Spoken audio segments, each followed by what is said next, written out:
Isso aí, pessoal, estamos aqui para mais um dia, mais um estudo. Hoje é o capítulo de número 2 do livro do pastor Luciano Subirá, Até que Nada Mais Importe. É poderoso demais. Nós já estudamos o capítulo 1 e hoje é o capítulo de número 2. E o capítulo de número 2, ele já vai vir para nós com uma pergunta, e a pergunta já acaba sendo um desafio. Embriagados com o quê? Né? Já é uma pergunta e já vem chocando a gente para a gente fazer uma reflexão na nossa vida em muitas atitudes que a gente tem, muitas coisas que a gente está, decisões que a gente está tomando, muitas coisas assim. Esse capítulo 2 vai fazer a gente refletir um pouco na forma que a gente está vivendo a nossa vida com Jesus. E já de início ali, ele traz uma colocação do David Wilk, que fala assim, muita gente passa a vida fazendo coisas boas e legítimas, porém, o Senhor não é o primeiro para elas. Ele não é o centro da sua vida. Se ele fosse, não o colocariam de lado.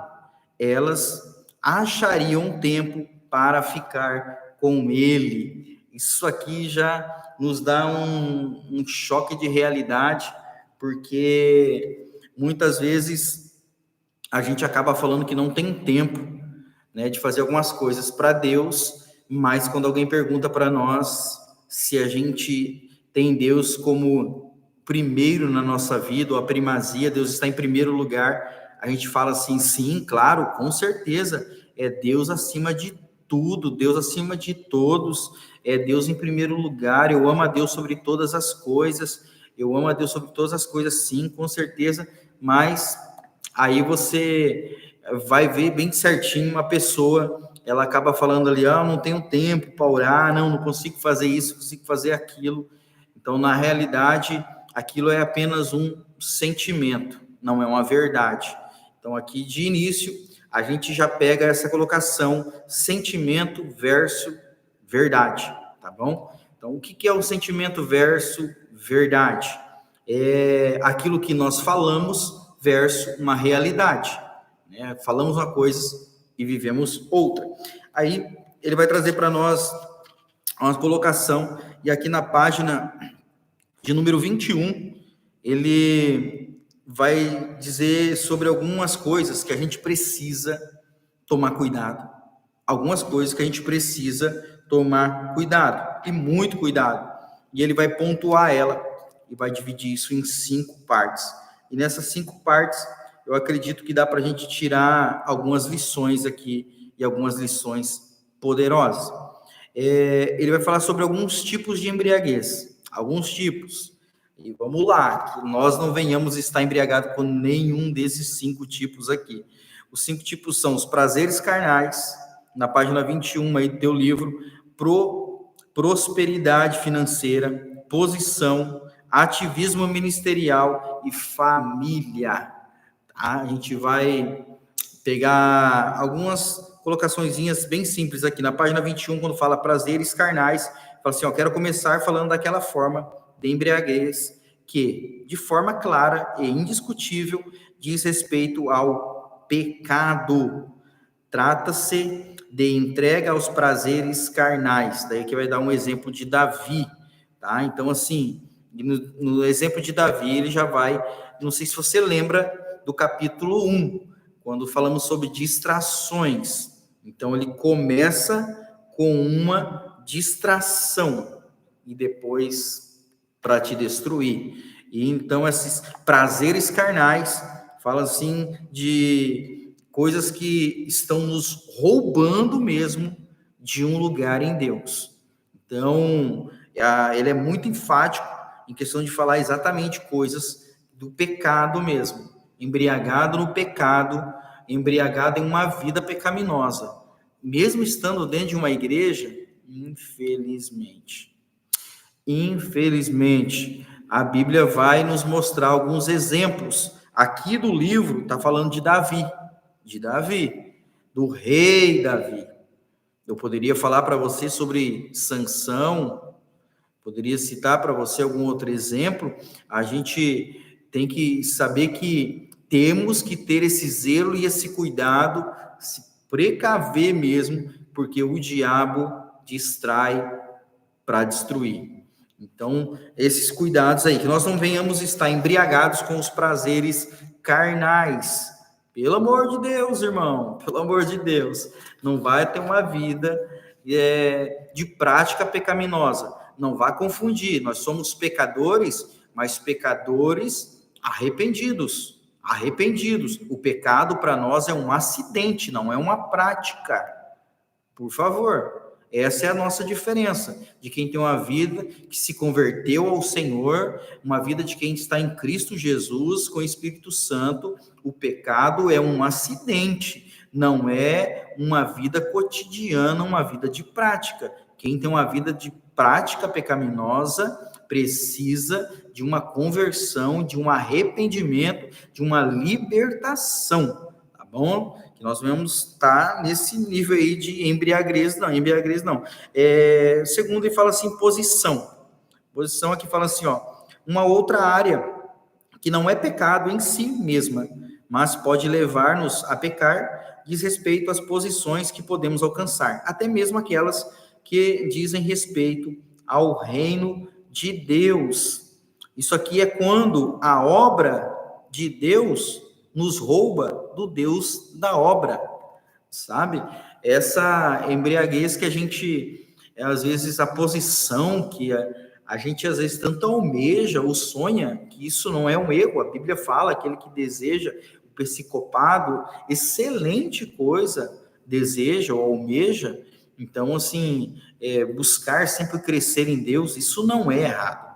Agora, a intenção do coração, isso. Então, aqui o pastor foi muito claro aqui, dizendo assim, em si mesmo não é pecado, mas pode se tornar, porque aquilo pode virar uma soberba no coração, aquilo pode virar uma hipocrisia, você pode virar uma pessoa que já não é mais uma pessoa verdadeira. Então, aí é onde que você tem uma embriaguez, que acaba sendo pecado.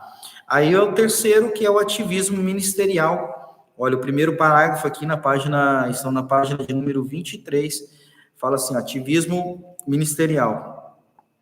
Uma outra área em que nos deixamos embriagar diz respeito ao ativismo, o desequilibrado no serviço do Senhor.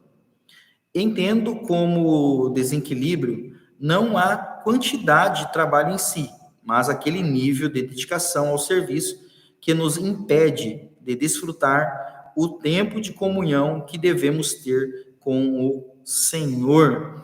Olha, não confunda, não podemos confundir o ativismo com o atuante, tá bom? A gente ser alguém atuante não tem problema nenhum. Agora, ser um ativista é um problema.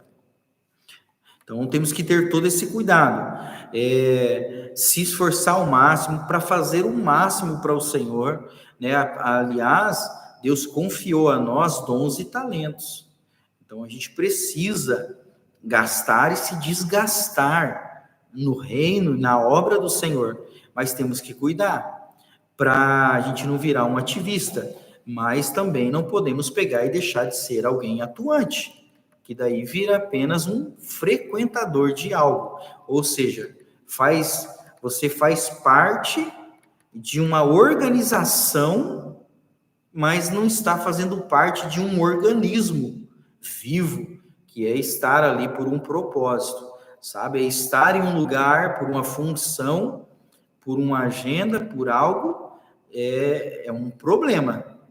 É um problema, você precisa estar em um lugar praticando algo, fazendo por um encargo, por um chamado, por algo que você carrega e que precisa ser derramado.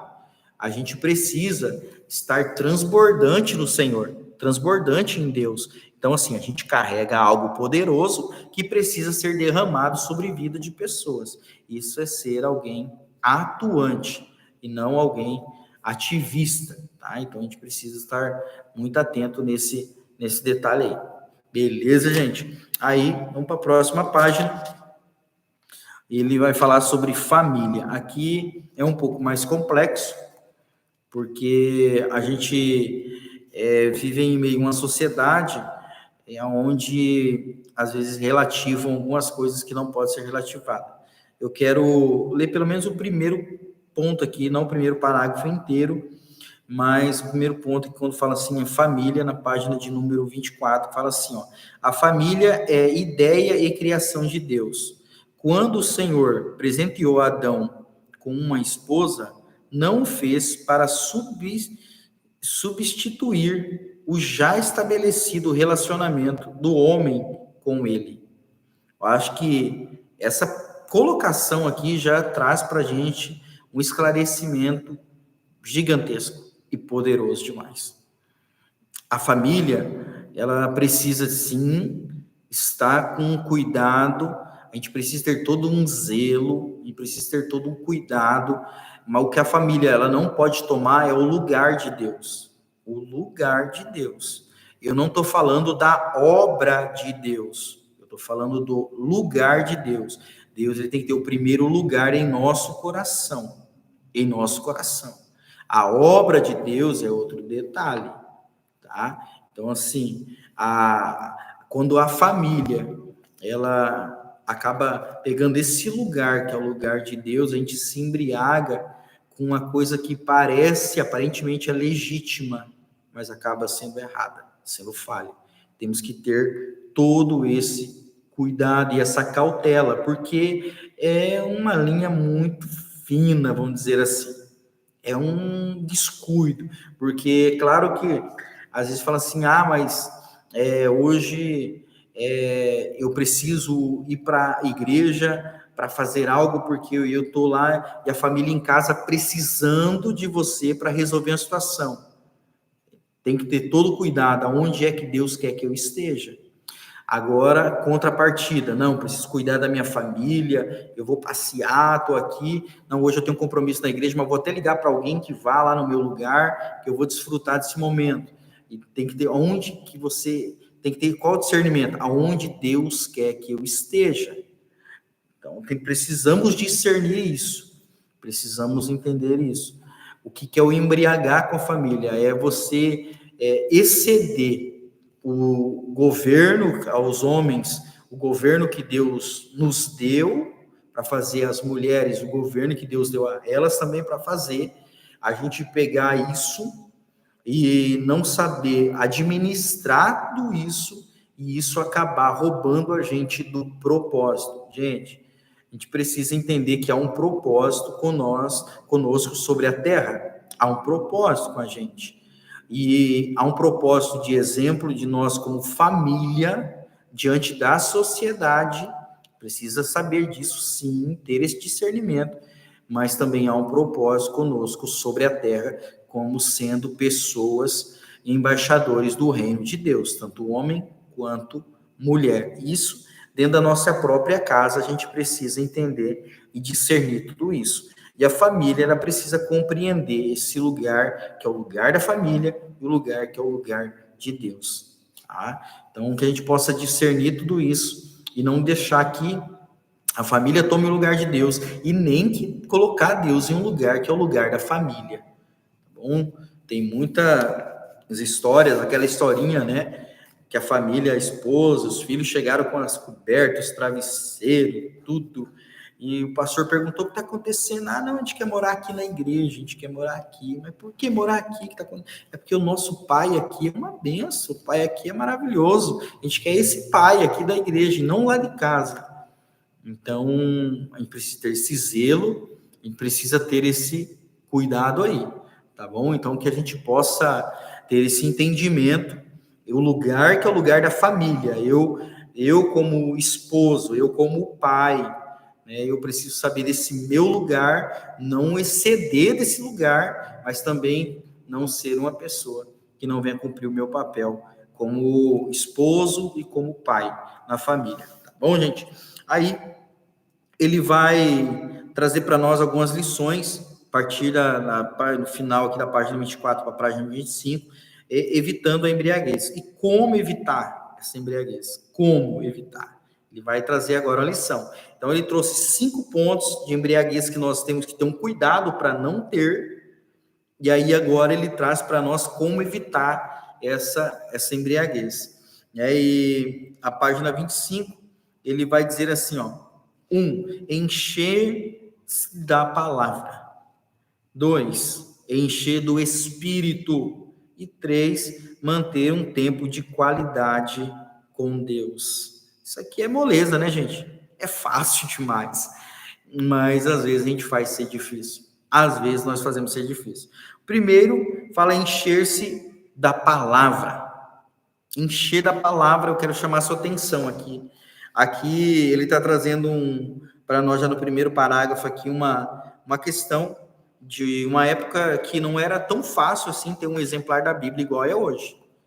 Igual é hoje. Isso tanto de tempo remoto, lá da antiguidade mesmo, aonde a gente fala assim, tempos bíblicos. Né? A gente fala qual que é os tempos bíblicos, é onde a Bíblia estava sendo escrita. Não era fácil assim de ter um exemplar, não tinha.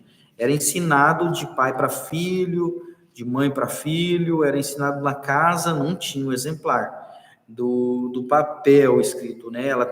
A Bíblia teve o primeiro processo lá da pedra, depois teve uma parte que ela no couro, na pele, que era escrita, né, de animais, depois no papiro, foi na época do papel, né?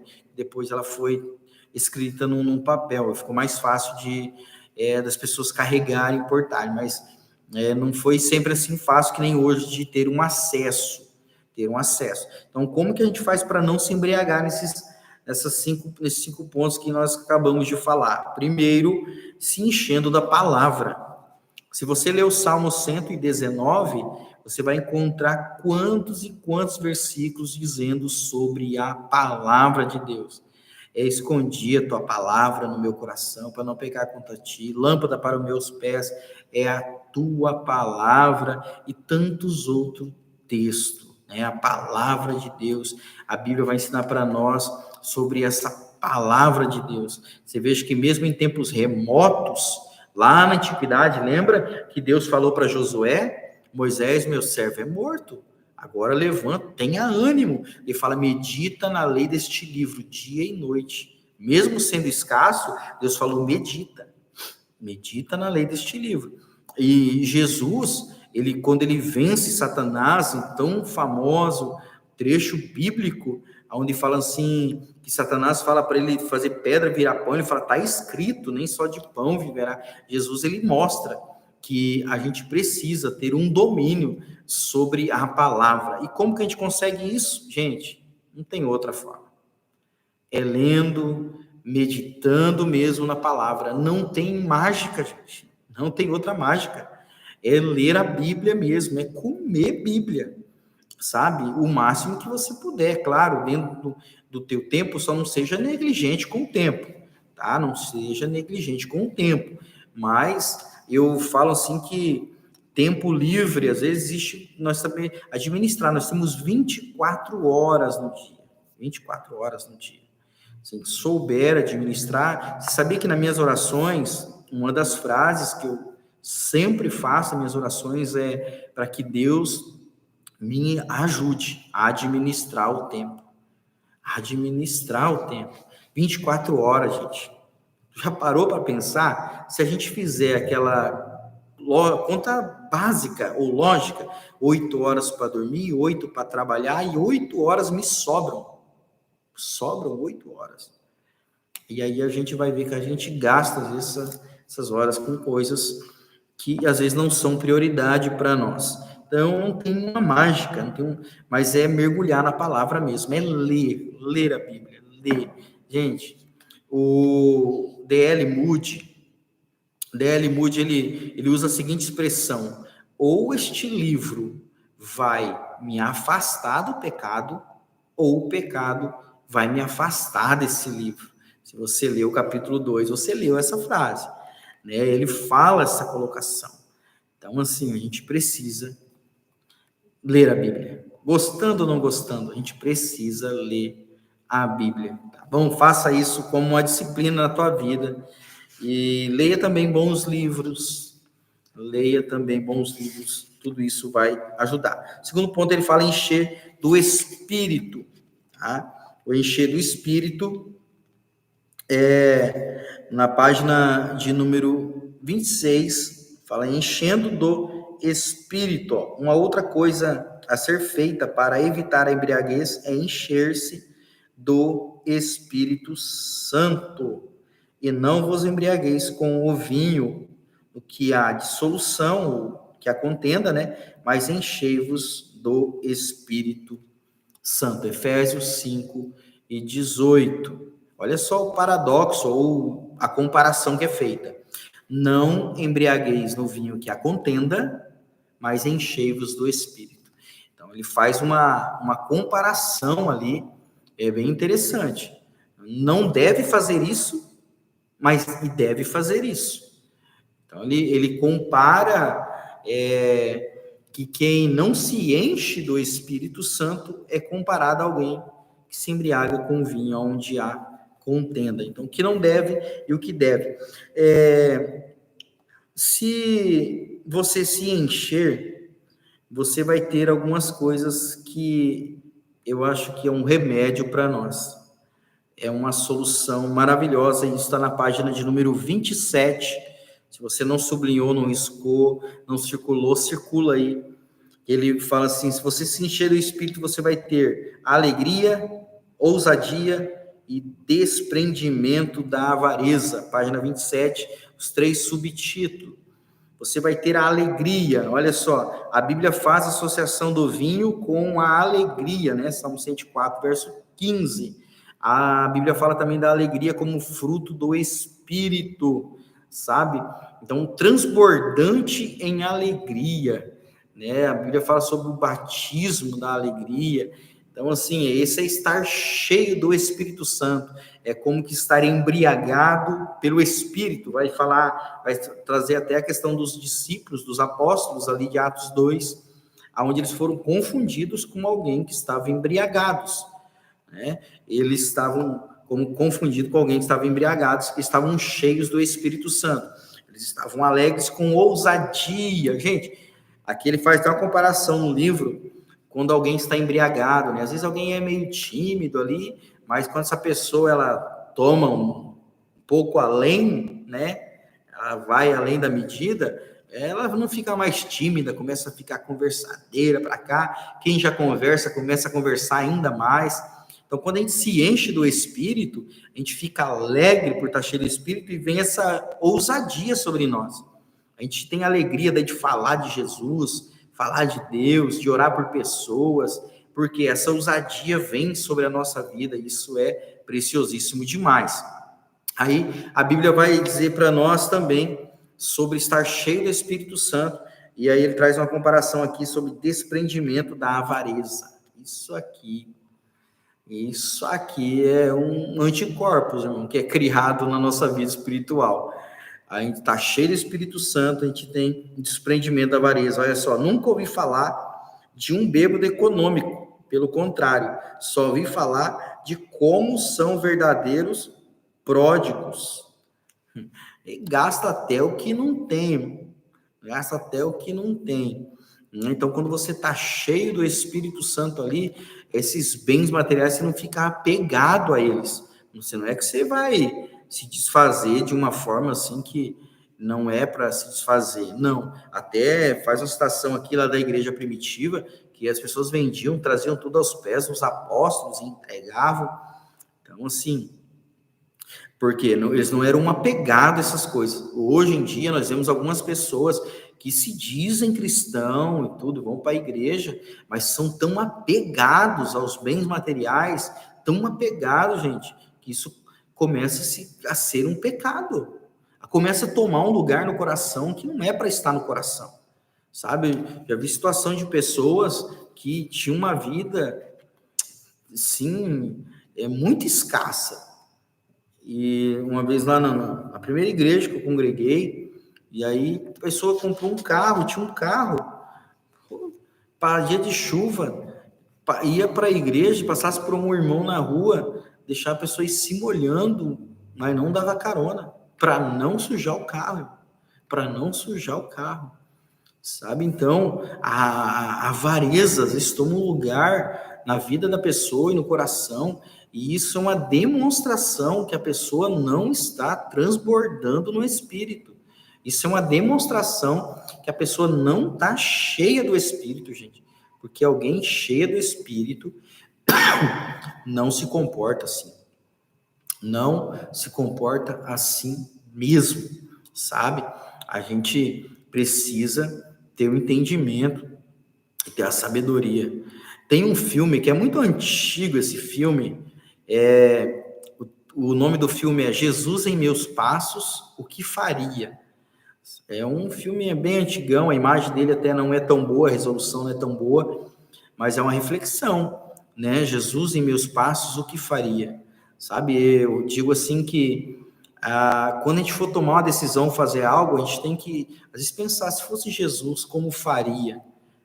Agir como Jesus e reagir também como Jesus. Isso é muito, muito importante.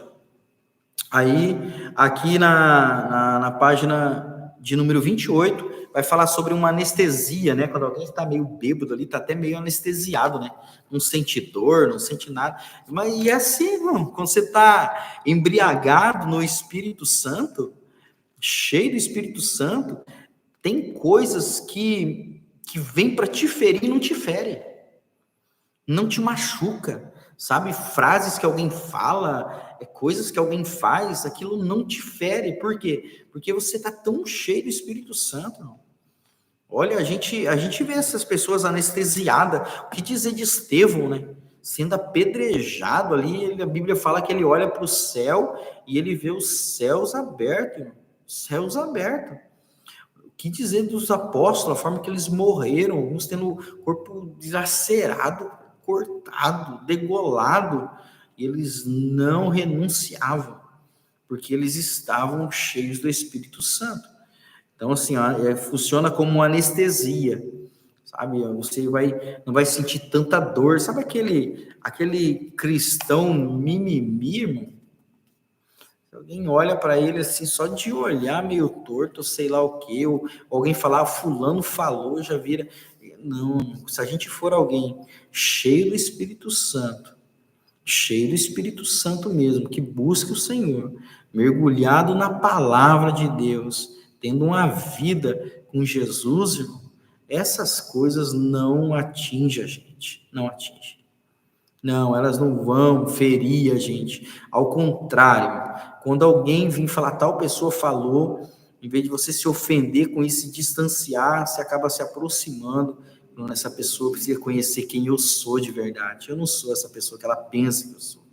Ela precisa conhecer meu coração, ela precisa saber que Jesus é na minha vida. A gente vai pensar diferente, a gente vai agir diferente. Então, nosso foco é amar a Deus sobre todas as coisas. Não é tentar amar as pessoas, é amar a Deus, porque daí a gente vai amar as pessoas da forma que Deus ama cada uma delas, e não da forma que a gente acha que elas merecem ser amadas, né?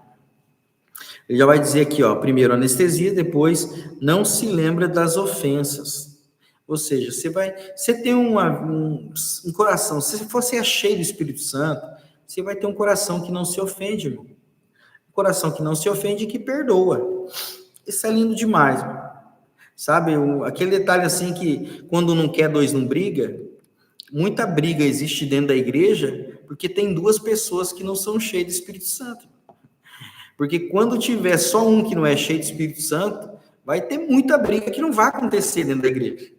Não vai acontecer. Porque quando um não quer, dois não briga. É uma frase muito conhecida. Então, quando acontece, às vezes, uma briga dentro da igreja, é que tem dois que não estão cheios do Espírito Santo. Mas que você possa ser essa pessoa cheia do Espírito Santo. Cheia do Espírito Santo. Tá? Não é caçadores de confusão, não, irmão. Não é caçadores de confusão, não. É pessoas que é cheia do Espírito Santo. Aí ele vai concluir falando sobre tempo de qualidade. Tempo de qualidade. Eu vou quase falar a frase que está escrita em Hebreus, me faltaria tempo para dizer, né? Sobre tempo de qualidade. Eu amo muito essa questão aqui. Mateus 6:6 para mim é algo assim, é um versículo que muito cravado dentro de mim mesmo. E quando fala de tempo de qualidade, eu vejo muito isso daqui. Muito Mateus 6:6. Aqui vai até fazer uma ilusão uma alusão, né? Ilusão, não, alusão sobre Mateus 6:6, sobre estar nesse lugar com Jesus, nesse lugar de relacionamento. A primeira frase aqui desse tempo de qualidade fala assim: o relacionamento com Deus envolve intimidade. A Bíblia diz que a intimidade do Senhor é para aqueles que o temem. Salmo 25, verso 14. Olha só isso aqui, gente.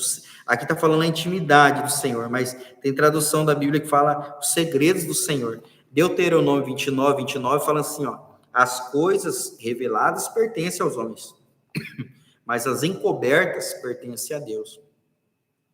Mas aqui no Salmo 25, versículo 14, ou verso 14, fala assim que até os segredos do Senhor são revelados para aqueles que o temem.